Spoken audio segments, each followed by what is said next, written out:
أعوذ بالله من الشيطان الرجيم بسم الله الرحمن الرحيم هذا يوم الفصل جمعناكم والأولين فإن كان لكم كيد فكيدون ويل يومئذ للمكذبين إن المتقين في ظلال وعيون وفواكه مما يشتهون كلوا واشربوا هنيئا بما كنتم تعملون إنا كذلك نجزي المحسنين ويل يومئذ للمكذبين كلوا وتمتعوا قليلا إنكم مجرمون ويل يومئذ للمكذبين وإذا قيل لهم اركعوا لا يركعون ويل يومئذ للمكذبين فبأي حديث بعده يؤمنون صدق الله العظيم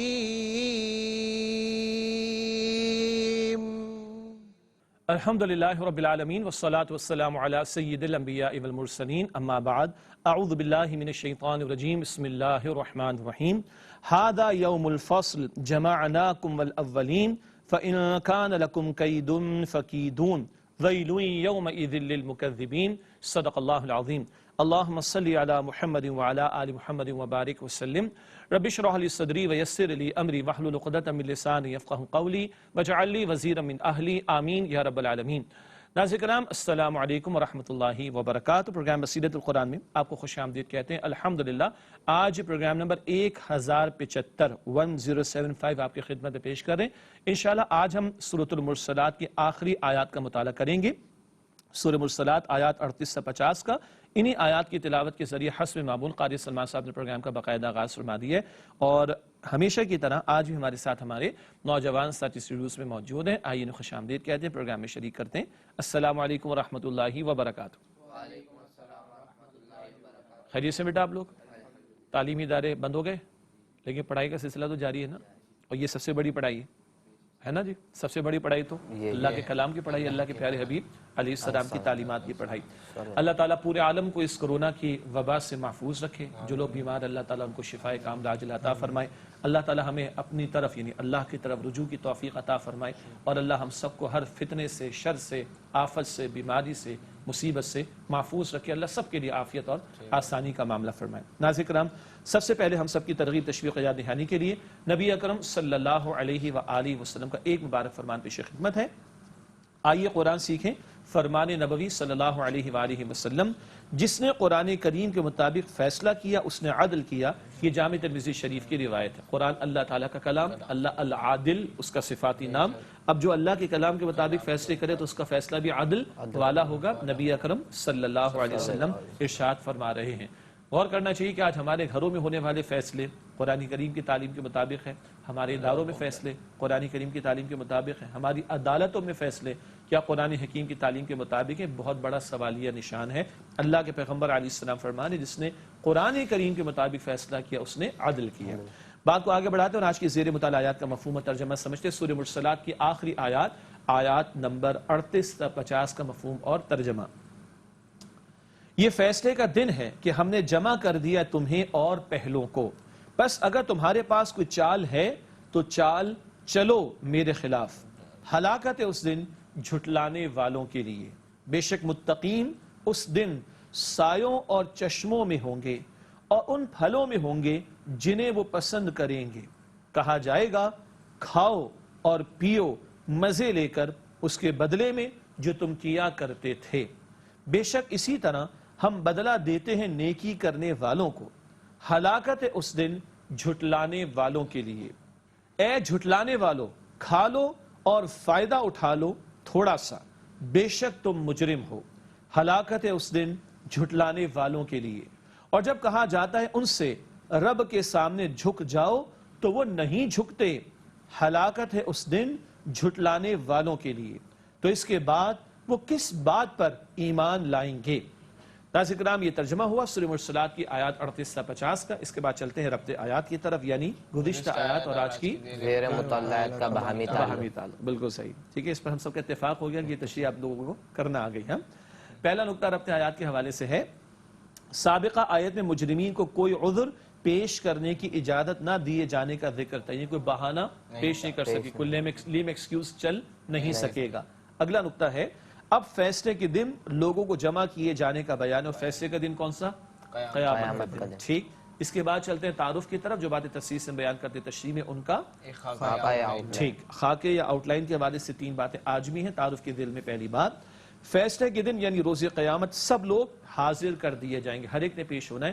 اللہم حاسبنا حسابا یسیرا، اے اللہ تعالی ہم سب کے حساب کو آسان فرمائیے، دعا کرتے رہنا چاہیے. اگلا نقطہ، بلا شبہ اللہ تعالیٰ سے ڈرنے والے ٹھنڈی چھاؤں اور لذیذ مشروبات کے چشموں سے لطف اندوز ہوں گے. اللہ تعالیٰ ہمیں جنت الفردوس عطا فرمائے. آمین. اگلا نقطہ تعارف کے دل میں، آخرت کے تمام حقائق سننے کے باوجود ہر دھرم منکرین حق اللہ تعالیٰ کے احکامات کے سامنے نہیں جھکتے. حق واضح ہو رہا ہے لیکن جو ہر دھرمی پر اور ضد پر اڑ گئے وہ حق قبول نہیں کر رہے، اور جو قبول نہیں کر رہے اور اللہ تعالیٰ کے احکامات کے سامنے نہیں جھک رہے ان کے لیے پھر کل کیا ہے؟ تباہی اور بربادی. اس کے بعد چلتے ہیں تجزیے کی طرف، یعنی ہر آیت کا موضوع یا ٹاپک. ٹھیک. سورہ مرسلات کی آیات 38 سے 50 کا تجزیہ. سب سے پہلے سورہ مرسلات آیت نمبر 38 قیامت کا دن فیصلے کا دن ہے. اس کے بعد آیت نمبر 39 تباہی سے بچنے کے لیے کوئی تدبیر کام نہ آئے گی. اس کے بعد آیت نمبر 40 جھٹلانے والوں کے لیے ہلاکت ہے. یہ کون سی آیت ہے؟ وَيْلٌ يَوْمَئِذٍ لِّلْمُكَذِّبِينَ. ٹھیک. پھر آیت نمبر 41 متقین سایوں اور چشموں میں ہوں گے. پھر آیت نمبر 42 انہیں ان کے من پسند میوے پیش کیے جائیں گے. اس کے بعد آیت نمبر 43 انہیں ان کے اعمال کے بدلے من پسند کھانا پینا دیا جائے گا. جو چاہیں گے وہاں ملے گا. دنیا میں سب نہیں ملتا بھائی، وہاں سب کچھ ملے گا انشاءاللہ جنت میں. پھر آیت نمبر 44 اللہ تعالیٰ نیکوکاروں کا قدر دان ہے، یعنی بندے نیک اعمال کرتے تو اللہ ان کی قدر فرماتا ہے اور ان کو اجر عطا فرماتا ہے. پھر آیت نمبر 45 جھٹلانے والوں کے لیے ہلاکت ہے. اس کے بعد آیت نمبر 46 مجرموں کو وعید یعنی ڈراوا سنایا گیا. اس کے بعد آیت نمبر 47 جھٹلانے والوں کے لیے ہلاکت ہے. پھر آیت نمبر 48 جھٹلانے والے اللہ تعالیٰ کے سامنے جھکنے سے انکار کرتے ہیں. پھر آیت نمبر 49 جھٹلانے والوں کے لیے ہلاکت ہے. اور آخر میں آیت نمبر 50 جو اصلاح پر آمادہ نہ ہو وہ کس بات پر ایمان لائے گا؟ حق واضح ہو گیا پھر بھی کوئی مان کر نہیں دے رہا تو اب اور کیا آئے گا ایسی بات کا معاملہ کہ جس کے بعد وہ حق قبول کرے گا؟ مراد ہے کہ جو ہر دھرمی پر ضد پر اڑ گئے اب ان کو توفیق ہدایت نہیں ملتی. ناظرین کرام الحمدللہ آج کی زیر مطالعہ آیات کا مفہوم ترجمہ ربط آیات تعارف و تجزیہ کا بیان ہوا مکمل. اب وقتاً آیات کی تشریح کا مطالعہ شروع کرتے ہیں. سورہ مرسلات کی آیت نمبر 38 سے اس مقام پر اللہ سبحانہ وتعالی نے ارشاد فرمایا ھذا یوم الفصل جمعناکم والاولین. اس کا مفہوم ترجمہ یہ فیصلے کا دن ہے کہ ہم نے جمع کر دیا ہے تمہیں اور پہلوں کو. اس آیت کی تشریح کی طرف چلتے ہیں. پہلا نقطہ اور ایک ہی نقطہ اس آیت کی تشریح میں روز قیامت تمام لوگوں کو حساب و کتاب کے لیے جمع کیا جائے گا. قیامت کے دن کا بیان ہر ایک پیش ہوگا، شروع سے لے کے آخر تک تمام انسان تمام جنات سب کو پیش کر دیا جائے گا. اس کے بعد اگلی آیت ہے سورہ مرسلات کی آیت نمبر 39 فَإِن كَانَ لَكُمْ كَيْدٌ فَكِيدُونَ. اس کا مفہوم ترجمہ بس اگر تمہارے پاس کوئی چال ہے تو چال چلو میرے خلاف. یہ آیت 39 کا ترجمہ. تشریح کے حوالے سے ایک ہی نقطہ اسکرین پر ملاحظہ فرمائیے گا. دنیا میں مکاریاں کرنے والوں سے کہا جائے گا کہ اگر وہ چالیں چل کر اللہ تعالیٰ کی گرفت سے نکل سکتے ہیں تو آزما کر دیکھ لیں۔ دنیا میں مکاریاں کرنے والے، جرائم میں مبتلا لوگ، لوٹ مار کرنے والے، قتل و غارت گری کرنے والے بچ جاتے ہیں نا۔ ہمارے بھی ملک میں دیکھ لیں، بڑے بڑے ڈاکو، بڑے بڑے چور، بڑے بڑے لٹیرے، ہمارا ملک کیا دنیا میں اور بھی کئی ممالک میں دندناتے پھرتے ہیں، کوئی پوچھنے والا نہیں، کوئی ان کو سزا دینے والا نہیں، بلکہ وہ تعلقات نکال لیتے ہیں جبر کروا کے اور سورس لگوا کر اور پیسہ کھلا کر۔ دنیا میں چل جاتی مکاریاں، دنیا میں اللہ تعالیٰ نے عمل کا موقع دیا، جو چاہو سو کرو۔ اللہ کے ہاں کسی کی مکاری، کسی کی چال نہیں چلے گی، اللہ کی گرفت سے کوئی بچ نہیں سکتا۔ اللہ اکبر۔ اس کے بعد اگلی آیت ہے سورہ مرسلات کی آیت نمبر 40، ارشاد ہوا وَيْلٌ يَوْمَئِذٍ لِّلْمُكَذِّبِينَ۔ اس کا مفہوم ترجمہ ہلاکت اس دن جھٹلانے والوں کے لیے۔ اس آیت کی تشریح کی طرف چلتے ہیں۔ ایک نقطہ، یہ آیت بار بار دہرائی گئی ہے۔ اس دن جھٹلانے والوں کے لیے تباہی و بربادی کے سوا کچھ نہیں ہوگا۔ مکاروں کی مکاریاں اور مجرمین کی چال بازیاں کچھ کام نہیں آئیں گی، ان کے لیے تباہی اور بربادی ہی ہوگی۔ اس کے بعد آیت نمبر 41 ہے سورہ مرسلات کی، ان المتقین فی ظلال وعیون۔ اس آیت کا مفہوم ترجمہ بے شک متقین اس دن سایوں اور چشموں میں ہوں گے۔ یہ آیت 41 کا ترجمہ ہوا۔ اچھا، آپ کو یاد ہے سورہ دہر میں متقین کا اور جنت کا اور نعمتوں کا بیان زیادہ تھا، سورہ دہر میں سورہ مرسلات میں مجرمین کا بیان زیادہ، لیکن ایسا نہیں کہ متقین کا کچھ بھی بیان نہیں۔ اب دیکھیں تھوڑا بیان متقین کا بھی آ رہا ہے، البتہ سورہ مرسلات جس کا مطالعہ کر رہے ہیں مجرمین کا بیان زیادہ اور ان کی سزاؤں کا ذکر زیادہ، جبکہ سورہ دہر جس کا مطالعہ کر چکے وہاں پہ متقین کا بیان زیادہ تھا اور ان کی نعمتوں کا بیان زیادہ تھا۔ البتہ یہاں متقین کی نعمتوں کا ذکر آیا۔ تشریح کے والد سے پہلا نقطہ، دنیا میں اللہ تعالیٰ سے ڈرنے اور اس کی نافرمانی سے بچنے والوں کے لیے انعامات۔ تقویٰ کیا ہے؟ خوف خدا دل میں رکھنا، اللہ کی پکڑ اور عذاب کا خوف رکھنا، اور تقویٰ کیا ہے؟ گناہوں سے، نافرمانی کے کاموں سے اپنے آپ کو بچانا۔ اب ایسے متقین کے لیے انعامات بیان ہو رہے ہیں، کیا بھلا؟ اگلا نقطہ، وہ اس دن جنت کی ٹھنڈی اور پرسکون چھاؤں میں ہوں گے۔ ایک مراد درختوں اور محلات کے سائے ہیں، جنت کی ٹھنڈی اور پرسکون چھاؤں میں ہوں گے۔ اب ایک سوال پیدا ہوتا ہے، بھئی چھاؤں تو چاہیے ہوتی ہے ہمیں شدت سے بچنے کے لیے، ہے نا؟ گرمی کی شدت ہے، چھاؤں میں آ جاؤ، سائے میں آ جاؤ تو سکون ملے گا۔ ہاں، کفار کے لیے جو سایہ ہوگا اس میں کوئی ٹھنڈک، کوئی راحت نہیں ہوگی، لیکن یہ متقین کے سائے کا بیان ہو رہا ہے یا چھاؤں کا بیان ہو رہا ہے۔ اب سوال یہ ہے کہ کیا جنت میں کوئی تپش کا معاملہ ہوگا کہ سائے کی ضرورت ہوگی؟ قطعاً یہ مراد نہیں ہے، ٹھیک ہے؟ آپ کبھی غور کریں، جب کبھی بارش برستی ہے، آج کل کراچی کا موسم بھی کچھ اس طرح چل رہا ہے نا، اور بھی پاکستان میں سردیوں میں بھی تھوڑی تھوڑی بارش ہو گئی، تو بہت سے لوگ ایک شیڈ کے اندر ہوتے ہیں، کہاں ہوتے ہیں؟ وہ سایہ ہی ہوتا ہے نا، اور وہ لطف اندوز ہو رہے ہوتے ہیں۔ سمجھ آ رہی ہے بات؟ تو بعض اہل علم نے لکھا کہ درختوں کے بھی سائے ہوں گے اور محلات کے بھی سائے ہوں گے، اور پھر جب اہل جنت بادشاہت ان کو عطا ہوگی تو ان کے تخت بھی ہوں گے اور ان کے شیڈز بھی ہوں گے۔ اچھا، اسی طرح آپ کو پتہ ہے بڑے بڑے بینکٹ ہال بنتے ہیں، اس میں لوگ بیٹھے ہوتے ہیں، ٹھیک ہے؟ آج کل تو کووڈ-19 کی وجہ سے ذرا پابندیاں ہیں، لیکن عام حالات میں کچھ لوگ عام کرسیوں پر بیٹھے ہوتے ہیں، کچھ لوگوں کے لیے خاص صوفے لگائے جاتے ہیں، اس کے اوپر کیا ہوتا ہے؟ شیڈ سے ہوتے ہیں نا، بڑی خوبصورتی کے ساتھ اس کو ڈیکوریٹ کیا، اور ڈیکوریشن کے اتنی لاکھوں کروڑوں بھی لوگ لگا دیتے ہیں۔ اب وہاں کوئی تپش تو نہیں ہوتی، حالانکہ وہاں تو اے سی لگے ہوئے ہوتے ہیں، مگر اس میں خوبصورتی ہوتی ہے، اس میں ایک حسن ہوتا ہے، اس میں ایک زینت ہوتی ہے، ایک آرائش ہوتی ہے، اور بقیہ عام جو لوگ بیٹھے ہوئے ان کے مقابلے میں یہ وی آئی پی ٹریٹمنٹ ان کو دیا جا رہا ہوتا ہے۔ صحیح؟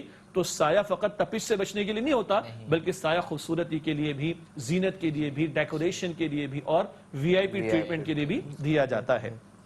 اگلا نقطہ اس آیت کی تشریح میں، اور لذیذ مشروبات کے چشموں سے لطف اندوز ہوں گے۔ چشمے صرف پانی کے نہیں ہوں گے اور مشروبات کے بھی ہوں گے۔ ہاں، ایک تو شرابن طہورا کے الفاظ آئے تھے، پاکیزہ مشروب پلایا جائے گا، اور بھی مشروبات ہیں جن کے چشمے اہل جنت کو عطا کیے جائیں گے۔ اللہم انا نسألک جنت الفردوس۔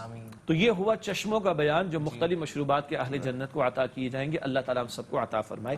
ناظرین کرام، ایک مختصر وقفہ لیتے ہیں، اس کے بعد مزید اگلی آیات آپ کی خدمت میں پیش کریں گے انشاءاللہ۔ امید ہے آپ ہمارے ساتھ ہی رہیں گے۔ السلام علیکم ورحمۃ اللہ وبرکاتہ۔ السلام علیکم ورحمۃ اللہ وبرکاتہ۔ ناظرین کرام، پروگرام بصیرت القرآن میں آپ کو خوش آمدید کہتے ہیں۔ اگلی آیت کا مطالعہ شروع کرتے ہیں۔ سورہ مرسلات کی آیت نمبر 42 ارشاد ہوا وَفَوَاكِهَ مِمَّا يَشْتَهُونَ۔ اس کا ترجمہ، اور ان پھلوں میں ہوں گے جنہیں وہ پسند کریں گے۔ ترجمہ مکمل ہوا۔ سورہ مرسلات کی آیت نمبر 42 جنت والوں کا ذکر، متقین کے لیے نعمتوں کا بیان آ رہا ہے۔ تشریح کے والے سے ایک ہی نقطہ، متقین کو جنت بے حسب پسند پھل اور میوے پیش کیے جائیں گے۔ ہر ایک کی چاہت ہوتی ہے، پھل تو سبھی کھاتے ہیں پھل مگر کسی کو کچھ انار زیادہ پسند ہوتے ہیں، کسی کو سیب پسند ہوتے ہیں، کسی کو انگور پسند ہوتے ہیں، لیکن وہ جنت کے انگوروں کی بات ہو رہی ہے۔ ہاں جی، اس کا تصور کرنا ممکن نہیں، تو جو جی چاہیں گے ان کو پھل اور میوے عطا کیے جائیں گے۔ اگلی آیت ہے سورہ مرسلات آیت نمبر 43 43 کلوا واشربوا ہنیئا بما کنتم تعملون۔ ترجمہ، کہا جائے گا کھاؤ اور پیو مزے لے کر اس کے بدلے میں جو تم کیا کرتے تھے۔ یہ آیت نمبر 43 کا مفہوم ترجمہ، تشریح کے والے سے پہلا نقطہ، نیز متقین کو خوشگوار قسم کی اشیاء کھانے پینے کے لیے کہا جائے گا، اور کہا جائے گا مزے سے کھاؤ پیو۔ دنیا میں کھاتے پیتے ایک حد تک مزہ ہوتا ہے، بھوک لگی ہے بریانی کھائی خوب، ایک ڈش بھر کے، ایک پلیٹ بھر کے، چلے ڈش بڑی ہو جائے گی، بڑا مزہ ہے، ایک اور پلیٹ کھا لی، تیسری پلیٹ پہ کیا ہوگا؟ تو اب مزے کہاں رہے، اب تو تکلیف شروع ہو جائے گی۔ ایسا ہی ہے نا، تو دنیا میں اصلاً مزے نہیں ہے، مطلب تکلیف شروع ہو جاتی۔ کبھی اکنامکس میں پڑھا ہوگا مارجنل یوٹیلیٹی، ہے نا، ایک شروع میں پانی ایک گلاس پانی پیتے گرمی بڑا مزہ آتا ہے، ایک اور پیتے اچھا لگتا ہے، تیسرا مشکل سے پیتے، چوتھا پانچواں چھٹا مر جائیں گے بھائی، گر جائیں گے کم سے کم، ٹھیک ہے جی۔ تو کہتے ہیں اس کی مارجنل یوٹیلیٹی ختم ہو گیا، مزہ ختم ہو گیا۔ جنت میں ایسا کچھ بھی نہیں ہوگا۔ اچھا، یہاں جب کچھ کھاتے پیتے ہیں تو فری میں ملتا ہے، پیسے دینے پڑتے ہیں، صحیح ہے نا، اور کبھی پیسے نہ ہو تو مزے سوچ سکتے ہیں، مزے کر نہیں سکتے۔ جنت میں ایسا کوئی ایشو نہیں ہوگا، ایک موسم میں ایک پھل آتا ہے دوسرے موسم میں وہ نہیں آتا، جنت میں ایسا ایشو خوب مزے سے کھاؤ پیو، کوئی روک ٹوک نہیں ہوگی۔ اور اگلا نقطہ، اللہ تعالیٰ کی شان کریمی، اعلان ہوگا کہ نعمتیں ان کی دنیا میں نیک اعمال کا نتیجہ ہے، تمہارے اعمال کے بدلے عطا کی۔ یہ بات ہم نے کئی مرتبہ ذکر کی ہے، بندے کی بندگی کا تقاضا، یا اللہ تیرا فضل، اللہ کی شان کریمی، وہ کہتا ہے تیرے اعمال کے بدلے عطا کی، یہ قدردانی فرمائے گا اللہ بندوں کی نیکیوں، ٹھیک، اللہ ہم سب کو جنت الفردوس عطا فرمائے۔ آمین۔ اگلی آیت سورہ مرسلات آیت نمبر 44 ارشاد ہوا، اِنَّا كَذَلِكَ نَجْزِي الْمُحْسِنِينَ۔ اس کا مفہوم و ترجمہ، بے شک اسی طرح ہم بدلہ دیتے ہیں نیکی کرنے والوں کو۔ یہ ترجمہ ہوا آیت نمبر 44 کا، تشریح کے والے سے پہلا نقطہ، بلا شبہ اللہ تعالیٰ نیکی کرنے والوں کی خوب قدردانی فرماتا ہے۔ اگلا نقطہ، اس بات کی بھی ترغیب ہے کہ آخرت میں حسن انجام کے لیے آج دنیا میں تقوی کی روش اختیار کرو۔ ایک تو اللہ قدردانی فرماتا ہے، اس کا بیان بھی، اور دوسرا میں توجہ دلائی گئی، کل اچھا انجام چاہتے ہو تو آج تقوی اختیار کرو، آج گناہوں کو چھوڑو، نافرمانیوں کو چھوڑو، اللہ کی منع کردہ باتوں کو چھوڑ دو، کل اللہ جنت میں وہ کچھ عطا فرمائے گا جس کا تصور کرنا بھی ممکن نہیں ہے۔ اگلی آیت سورہ مرسلات آیت نمبر 45 آیت کو دہرایا جا رہا ہے، وَيْلٌ يَوْمَئِذٍ لِّلْمُكَذِّبِينَ۔ ترجمہ، ہلاکت ہے اس دن جھٹلانے والوں کے لیے۔ یہ آیت کئی مرتبہ دہرائی گئی ہے، اس کی تشریح کی طرف چلتے ہیں۔ جھٹلانے والوں کے لیے اس دن ہلاکت ہے، کیونکہ متقین کے برعکس وہ ذلیل و خوار ہوں گے، متقین عیش میں ہوں گے، اور جو جھٹلانے والے تھے وہ جہنم کے عذابوں کے اندر ہوں گے، ذلت اور رسوائی ان کے لیے۔ مزید ذلت اور رسوائی کیا ہے؟ اگلا نقطہ، نیز منکرین حق نے متقین کا دنیا میں مذاق اڑایا اور مخالفت کی، ان کو کامیاب دیکھ کر ان منکرین کی ذلت میں اور اضافہ ہوگا۔ لوگوں نے معاذ اللہ نبیوں کے بارے میں برے الفاظ استعمال کیے، صحابہ کرام کے بارے میں برے الفاظ استعمال کیے، اولیاء اللہ کے بارے میں، جن کا مذاق اڑا وہ تو جنت میں ہوں گے، تو ان کو جنت میں دیکھیں گے، ان کو دکھایا جائے گا، تو ان کی ذلت میں، منکرین حق کی ذلت میں اور اضافہ ہوگا۔ صحابہ کرام میں سے کتنے ایسے تھے جو مالی طور پر کمزور تھے، اور مشرکین مکہ کے سردار ان کی کمزوری مال یا مالی اعتبار سے کمزوری کا مذاق اڑاتے تھے۔ سیدنا بلال رضی اللہ عنہ، سیدنا خباب رضی اللہ تعالیٰ عنہ، وہ تو ہوں گے جنت میں، اور ان ظالموں کی ذلت اور رسوائی میں اور اضافہ ہوگا۔ یاد رکھیے گا، حق و باطل کا مارکا آج بھی سجا ہوا ہے، آج بھی کچھ لوگوں کو دین کی وجہ سے، دین کو ماننے کی وجہ سے، دین پر قائم رہنے کی وجہ سے، دین پر عمل کرنے کی وجہ سے، دین کے تقاضوں پر عمل کرنے کی دعوت دینے کی وجہ سے مذاق کا نشانہ بنایا جاتا ہے۔ تو تسلی رکھیں، آج دین پر استقامت دکھائیں، کل اللہ جنت عطا فرمائے گا، اور یہ مذاق اڑانے والوں کی ذلت اور رسوائی میں اللہ اضافہ کرے گا۔ انشاءاللہ۔ اگلی آیت ہے آیت نمبر 46 ارشاد ہوا، کُلُوا وَتَمَتَّعُوا قَلِيلًا إِنَّكُمْ مُجْرِمُونَ۔ اس آیت کا مفہوم، اے جھٹلانے والو، کھا لو اور فائدہ اٹھا لو تھوڑا سا، بے شک تم مجرم ہو۔ یہ اب مجرمین کا بیان آ گیا۔ تشریح کی طرف چلتے ہیں، پہلا نقطہ، کافروں کو تنبیہ، ان کا عیش و آرام چند روزہ ہے، لہذا وہ خوب کھا پی لیں اور دنیا میں فائدہ اٹھا لیں۔ ایک آدمی کو پھانسی لگنے والی ہو، صبح مثلا 4 بجے یا صبح 6 بجے، اور رات کو 12 بجے کہیں کھاؤ یہ بریانی مرغ وسلم کھاؤ، یہ فلاں ڈش کھاؤ، فلاں ڈش کھاؤ، کھا سکے گا وہ؟ تو ان کو بھی یہ بتایا جا رہا ہے، کل جہنم کی آگ تیار ہے، کھا لو پی لو، مزہ اڑا لو تھوڑا سا دنیا کا، لیکن کل تمہارے لیے کیا تیار ہے مجرموں؟ جہنم کی آگ۔ اللہ اکبر۔ اگلا نقطہ، ان قریب انہیں سخت عذاب میں مبتلا کیا جائے گا، کیونکہ یہ وہ مجرم ہیں جنہوں نے کفر و شرک کا راستہ اختیار کیا۔ تھوڑا سا فائدہ اٹھا لے، ایک جس کو پھانسی لگنے والی کتنا کھا لے گا، اس کی تو جان ہی نکل جائے گی گویا کہ، تو تم بھی تھوڑے مزے کر لو اے مجرموں، کل جہنم کا عذاب تمہارے لیے تیار ہے۔ ان مجرموں کو یہ سنا دیا گیا۔ اگلی آیت، آیت نمبر 47، ارشاد ہوا وَيْلٌ يَوْمَئِذٍ لِّلْمُكَذِّبِينَ، ترجمہ ہلاکت ہے اس دن جھٹلانے والوں کے لیے۔ اس آیت کی تشریح میں ایک ہی مختصر نقطہ ہے، حق کو جھٹلانے والوں کے لیے اس دن تباہی و بربادی ہے۔ اللہ تعالی ہم سب کی حفاظت فرمائے۔ آگے بڑھتے ہیں، اگلی آیت سورہ مرسلات کی آیت نمبر 48 ارشاد ہوا وَإِذَا قِيلَ لَهُمُ ارْكَعُوا لَا يَرْكَعُونَ، اس کا مفہوم ترجمہ، اور جب کہا جاتا ہے ان سے رب کے سامنے جھک جاؤ تو وہ نہیں جھکتے۔ اس آیت کی تشریح کی طرف چلتے، منکرین حق کا حال یہ ہے کہ حقائق سننے کے باوجود اللہ تعالی اور اس کے رسول علیہ السلام کے احکامات کے سامنے جھکنے کے لیے تیار نہیں ہوتے۔ یہاں جھکنے سے مراد دعوت حق قبول کرنا اور اللہ تعالیٰ اور اس کے پیغمبر علیہ السلام کے احکامات کے سامنے اپنے آپ کو جھکا دینا ہے، مگر جو ضد اور ہٹ دھرمی پر اڑے ہوئے ہیں وہ جھکنے کو تیار نہیں ہیں۔ اگلا نقطہ، بلکہ اگلا بیان سورہ مرسلات کی آیت نمبر 49 کا، وَيْلٌ يَوْمَئِذٍ لِّلْمُكَذِّبِينَ، اس کا ترجمہ ہلاکت ہے اس دن جھٹلانے والوں کے لیے۔ یہ ترجمہ ہوا، تشریح کے حوالے سے ایک ہی نقطہ کیونکہ آیت دہرائی گئی ہے۔ روز قیامت اللہ تعالیٰ کے احکام کے سامنے نہ جھکنے والوں کے لیے تباہی و بربادی ہے۔ جو آج نہیں جھک رہا، کل اس کی کمر توڑی جائے گی، کہاں؟ جہنم کے عذاب میں، استغفر اللہ۔ مگر موت نہیں آئے گی، مستقل عذاب ملے گا اہل جہنم کو، اللہ ہم سب کی حفاظت فرمائے۔ اس کے بعد سورہ مرسلات کی اور آج کے مطالعے کے اعتبار سے اور 29 سے پارے کی بھی آخری آیت ہے سورہ مرسلات، آیت نمبر 50، فَبِأَيِّ حَدِيثٍ بَعْدَهُ يُؤْمِنُونَ، ترجمہ، تو اس کے بعد وہ کس بات پر ایمان لائیں گے۔ یہ آیت کا ترجمہ ہوا، تشریح کے حوالے سے پہلا نقطہ، جو ہدایت کی راہ واضح کر دینے والے قرآن کریم کو سن کر بھی اصلاح پر آمادہ نہیں ہیں، وہ اب کس بات پر ایمان لائیں گے۔ ایسا کلام جو رب کائنات نے عطا کیا، جس میں حق اور باطل کے فرق کو واضح کر دیا گیا، اور جو بڑے دعوے دار تھے، زبان کے اوپر چیمپئن اپنے آپ کو سمجھتے تھے، وہ بھی خاموش کر دیے گئے، اور اللہ تعالیٰ نے زندگی کے ہر گوشے کے لیے رہنمائی عطا کر دی، دلائل کے ساتھ بات واضح ہو گئی۔ اب اس قرآن کو سن کر ایمان نہیں لائیں گے تو بھائی اب کس بات پر ایمان لے کر آئیں گے؟ گویا کہ ابھی ایمان لانے کو تیار ہی نہیں ہے۔ چنانچہ اگلا اور آخری نقطہ اس آیت کی تشریح میں ایک مراد یہ ہے کہ اب ان کے ایمان لانے کی توقع نہ رکھی جائے، اب ان کے لیے ہدایت کا فیصلہ اللہ تعالیٰ کی طرف سے نہیں ہوگا۔ اس برے انجام سے اللہ تعالیٰ میری اور آپ کے ہم سب کی حفاظت فرمائے، اور اللہ ہم کو ہدایت پر، صراط مستقیم پر مزید استقامت عطا فرمائے۔ ناظرین کرام، الحمدللہ آج کی زیر مطالعہ آیات کا بیان مکمل ہوا، الحمدللہ سورہ مرسلات کا مطالعہ مکمل ہوا، اور اللہ رب العالمین کی توفیق سے تقریباً یہ 1150 ایپیسوڈ ہوئے، اور سورہ مرسلات کی تکمیل کے ساتھ الحمدللہ 29 سے پارے کی بھی تکمیل ہوئی۔ انشاءاللہ اگلی نشست سے ہم آخری پارے اما پارے کا آغاز کریں گے۔ البتہ آج کا پروگرام ابھی جاری ہے، سوالات کی طرف چلتے ہیں۔ آج ہمارے ساتھیوں کے ذہن میں کیا سوالات اٹھے ہیں، ان سے دریافت کرتے ہیں۔ جی بیٹا، پہلا سوال میرا آپ سے سوال ہے کہ رکوع کا لفظ آیا، اس سے کیا مراد ہے؟ ہاں، رکوع کا لفظ آیا، اس سے کیا مراد ہے؟ وَإِذَا قِيلَ لَهُمُ ارْكَعُوا لَا يَرْكَعُونَ، جب کہا جاتا ہے جھکو تو جھکتے نہیں۔ ہم نے کیا ترجمہ کیا؟ جھکنے کا۔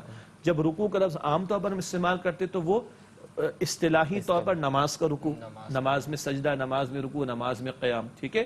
لیکن قیام کا لفظ آپ کو پتہ ہے ہم لوگ لغوی طور پر بھی استعمال کرتے ہیں۔ قیام کا مطلب کھڑا ہونا، رکوع کا مطلب جھکنا۔ تو یہاں جھکنا نماز والا جھکنا نہیں، تو مجرمین کا بیان ہے، منکرین حق کا ذکر ہے کہ وہ اللہ تعالیٰ اور اس کے پیغمبر علیہ السلام کے احکام کے سامنے جھک نہیں رہے، سرنڈر نہیں کر رہے۔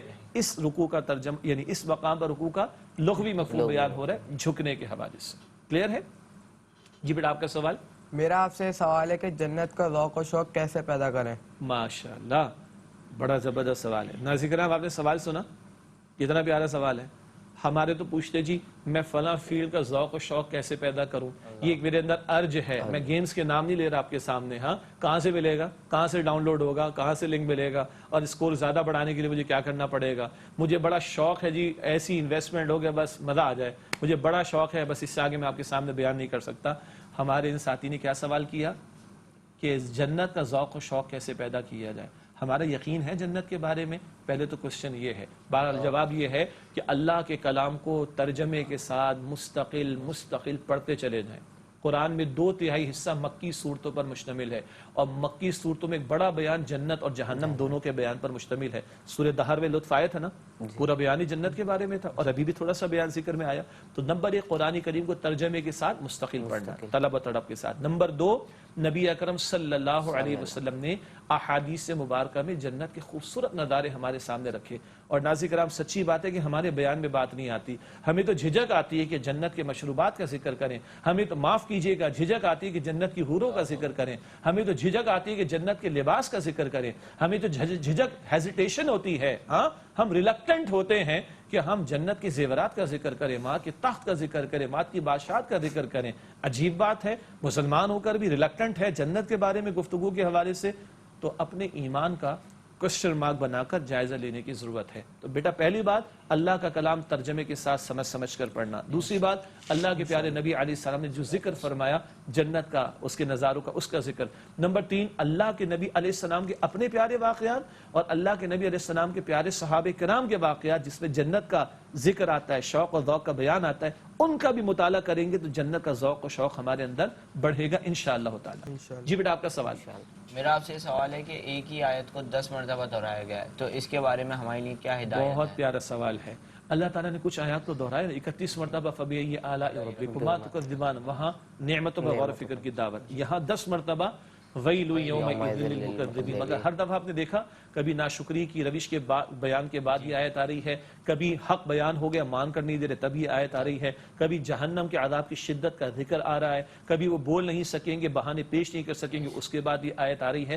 تو مختلف پیرایوں میں کل کا خوف دلانے ڈرانے کے لیے بھی یہ انداز اختیار کیا گیا ہے۔ یہ ایک رائے میں نے ذکر کی، اس کے آخر میں ہم کہیں گے واللہ اعلم، صحیح تر بات کس کے علم میں ہے؟ اللہ تعالیٰ کے علم میں۔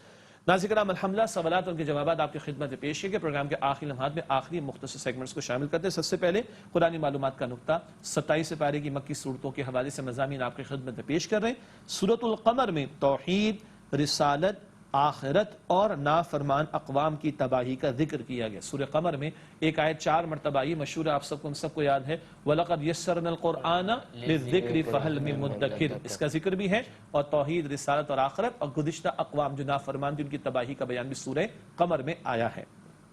اس کے بعد حاصل مطالعہ یعنی بڑی خلاصہ 3 باتیں آج بھی حاصل مطالعہ کے حوالے سے۔ پہلی بات، اللہ تعالیٰ سے ڈرنے والوں کو کہا جائے گا کہ جنت کی تمام نعمتیں ان کے نیک اعمال کا بدلہ ہیں، اور یہ اللہ تعالیٰ کی شان کریمی کا اعلان ہوگا۔ نمبر 2 اگلا نقطہ حاصل مطالعہ کے حوالے سے، جھٹلانے والوں کے لیے دنیا کی چند روزہ زندگی ہے، پھر انہیں ہمیشہ کی تباہی سے دوچار ہونا ہے کیونکہ وہ مجرم ہیں، تھوڑا کھا پی لو اس کے بعد تو پھر تمہارے لیے عذاب جہنم میں۔ اگلا نقطہ حاصل مطالعہ میں، قرآن کریم سن کر اپنی اصلاح پر آمادہ نہ ہونے والے اب کس بات پر ایمان لائیں گے؟ بہت بڑا سوال۔ ہم تو ایمان رکھتے ہیں نا قرآن پر، ذوق و شوق رکھتے ہیں، طلب رکھتے ہیں اس کو سمجھنے کی، یہ بڑا سوال ہے ہمارے لیے۔ اور پھر اس کے سامنے جھکتے ہیں کہ نہیں؟ قرآن کے احکام کے سامنے اپنے آپ کو جھکاتے کہ نہیں؟ اللہ تعالیٰ کے احکام کے سامنے اپنے آپ کو جھکاتے کہ نہیں؟ یہ پریکٹیکل آسپیکٹ میرے اور آپ کے لیے بڑا قیمتی ہے۔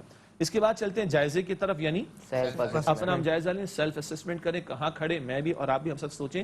پہلا سوال جائزے کے طور پر، کیا ہم دنیا کی فانی ختم ہو جانے والی زندگی پر آخرت کی ابدی ہمیشہ رہنے والی زندگی کو ترجیح دیتے ہیں؟ ہماری ترجیح و پریفرنس کیا ہے؟ دنیا کی چھوٹی سی زندگی اور چھوٹی کر لیں یا آخرت کی ہمیشہ کی زندگی؟ میں بھی سوچوں، آپ بھی سوچیں۔ جی اگلا سوال، کیا ہم نیکی اور بھلائی کا راستہ اختیار کیے ہوئے ہیں؟ ایک دفعہ نیکی کر لینا کافی نہیں، ہاں جمعے کی 2 رکعت پڑھ لی اس کے بعد فارغ، رمضان شریف میں محنت کر لی اس کے بعد فارغ، بلکہ نیکی اور بھلائی کا راستہ مستقل اختیار کیے رکھنا، رخ زندگی ہو کہ ہاں گناہ کبھی ہو جائے توبہ کر لو، لیکن رخ زندگی کیا ہو؟ تقوی والی روش، گناہوں سے بچنا اور نیکی اور خیر کے کاموں میں آگے سے آگے بڑھتے چلے جانا۔ آخری سوال جائزے کے طور پر، کیا ہم اللہ تعالیٰ کے سامنے عاجزی کا اظہار کرتے ہیں؟ اللہ اکبر اذان میں، اقامت میں، نماز میں، بڑا کون؟ اللہ۔ تو اندر سے کبھی میرے اندر تو نہیں آتا کہ میں بڑا ہوں، استغفر اللہ، عاجزی، ان کی ساری یہی اللہ تعالیٰ کو پسند۔ آخری 2 باتیں پروگرام میں شامل کرتے ہیں، گزشتہ سوال کا جواب۔ سورۃ الاعراف کی آیات 101 تا 150 میں سے کس آیت میں بنی اسرائیل کے بچڑے کو معبود بنا لینے کا ذکر ہے؟ درست جواب ہے سورہ اعراف آیت نمبر 148 148۔ آج کا سوال نوٹ کیجئے گا، سورۃ الاعراف کی آیات 151 تا 206۔ آج ہم رینج چینج کر رہے ہیں آیات کی، طویل سورت ہے۔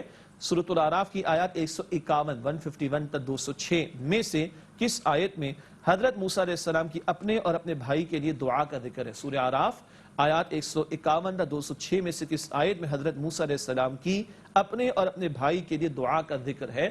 درست جواب انشاءاللہ اگلے پروگرام میں آپ سے شیئر کریں گے اور آپ سے چاہیں گے اجازت۔ اسی کے پروگرام کا وقت ہوا مکمل۔ آپ تمام ساتھیوں کا بہت شکریہ۔ اللہ تعالیٰ آپ کو مزید اخلاص عطا فرمائے، آپ کے علم اور عمل میں ترقی عطا فرمائے۔